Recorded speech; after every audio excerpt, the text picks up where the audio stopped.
Lastly, I want to help you be able to identify conic sections without having to complete the square. Of course, you can always complete the square if you see some basic equation, and that will help you identify what you have.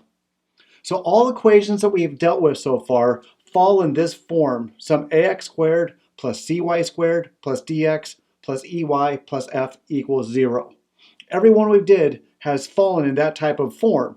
However, some of the coefficients were 0, therefore that term dropped out. Oh, I missed a b in there. How many of you guys noticed I went straight from a to b or a to c? Well, the reason why is that the full equation would include a plus a bxy right there, a combination or a product of the xy term. But we didn't see any of those, and so that's why we jumped straight ahead to c. All right, so based on which terms drop out when the coefficients are 0, we can determine if it's a circle, a parabola, ellipse, or an hyperbola. So imagine if the a and c coefficients equal each other, then we will have a circle.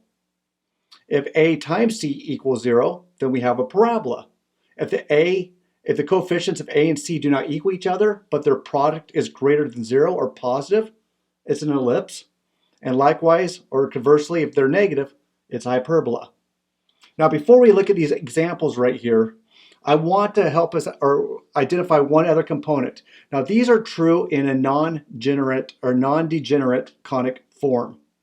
We also have what we call degenerate conic sections. Now, remember, all the conic sections we got was from two cones on top of each other, and a plane is slicing between the two. That's how we were able to get these four shapes. But sometimes that plane could slice in such a way that all we're left with is a single point, a single line, or a crossing of two different lines. And those forms, when that happens, those are called degenerate conic sections. Everything else is a non-degenerate conic section. Whew, a lot of words there. Oh, that wore me out. All right, so let's end this all right here. With these four equations, and are we able to identify just based on it? If you want to, complete the square, and then you can know for sure, and then you can graph and you can solve. You can do everything you want with these, which is awfully doggone cool that we can. But we want to know which is which first if we can. All right, so let's identify our a's and c's. A goes with the x squared term, so that's an a, and there's my c. The relationship between the two, I have a 4 and a negative 25.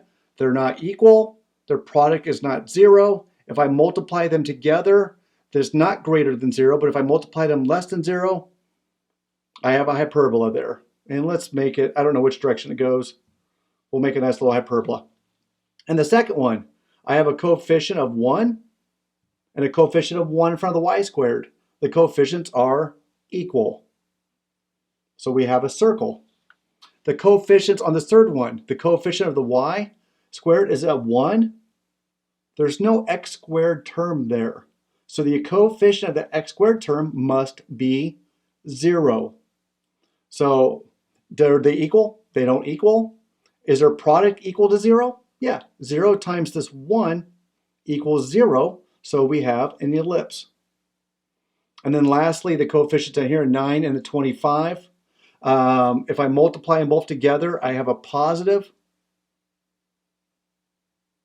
Sorry, this is a parabola. Bad. Ellipse down here because their product is greater than 0. This one is 0, which I said earlier was a parabola. There we go. All right, so that's how you can identify some of these equations. Because I remember throughout these series, I kept going, all right, I know this is hyperbola because we're working on hyperbolas. But at some point in time, we're just going to get thrown with something, and we're not going to necessarily know right away unless we have lots and lots of practice. So if you want to, here's a little bit of a cheat sheet that you can use to help you identify what to expect as you start to graph these particular conic sections. Hope you've enjoyed it. I hope you've learned a lot in this series right here. And just go out and practice hard, learn well, and just stick with it.